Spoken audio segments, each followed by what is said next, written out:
I know, we've said it together so many times. Oh, Gary. Does Gary Johnson have a lot more support nationwide than some of the polls suggest? The Libertarian presidential nominee is polling at 6.1% in the latest Real Clear Politics average. But some analysts now say that number is way too low, and here's why. Polling methods tend to lean toward older over younger voters, where Johnson is gaining traction. And in Colorado, Libertarian Party membership has surged by a reported 26%. Peter Suderman, he's a features editor at Reason Magazine. We call him Suderman Computerman.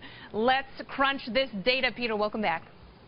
Thanks for having me. Glad to be here. Indeed. So for lovers of liberty and libertarian-minded voters across the land, this is great news. They hear fantastic. Gary Johnson's support has been underrepresented, and their love has been underestimated by pollsters because of their various methods. What do you say? I think it's a mistake to get your hopes up, especially at this point. I mean, what you actually see with Gary Johnson's polls nationally is that he's declining, and indeed he's declining a little faster than he actually should be, even as a third-party candidate.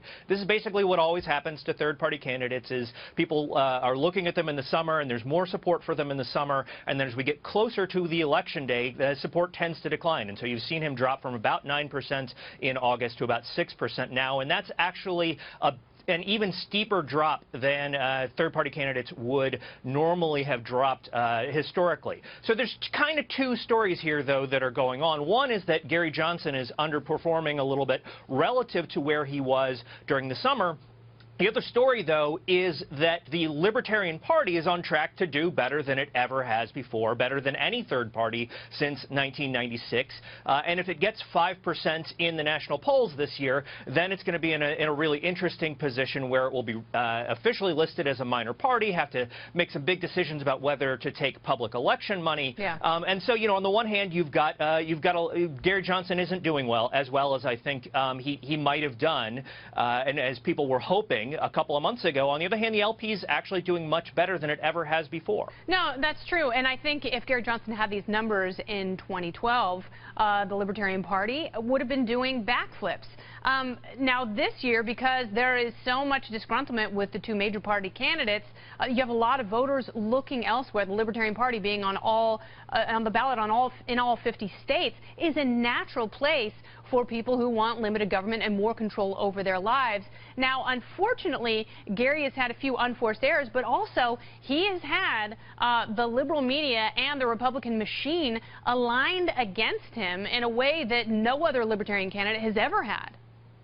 In terms of third parties, the Libertarian Party is the only game in town at this point. If you look at the Libertarian Party compared to, say, the Green Party, the LP is just stomping the Greens, even in places like Washington State, which you would think would be very friendly to a kind of, aggressive, progressive, environmentalist message like you're seeing out of the Green Party. And so in terms of third parties, the LP is where it's at. And you're also seeing really, all of this is kind of in the context of really significantly declining support for both major parties, and the rise of a kind of pro-independent, of independent self-identification. Now, you still have Republican and Democratic leaners within that, but what that shows you is that people really don't want to be associated with the two major parties. You've got 42 or 43% of the public right now for the last couple of years who have identified as independent, with only 24 to 29% of the public identifying as Republican or Democrat. And that really shows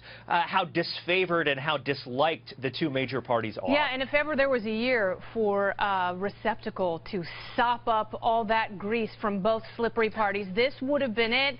And, like the Republican and Democratic parties, the Libertarian Party now has to go back and figure out how they could have preyed on that momentum and what they can do differently in the future, perhaps with different kinds of candidates.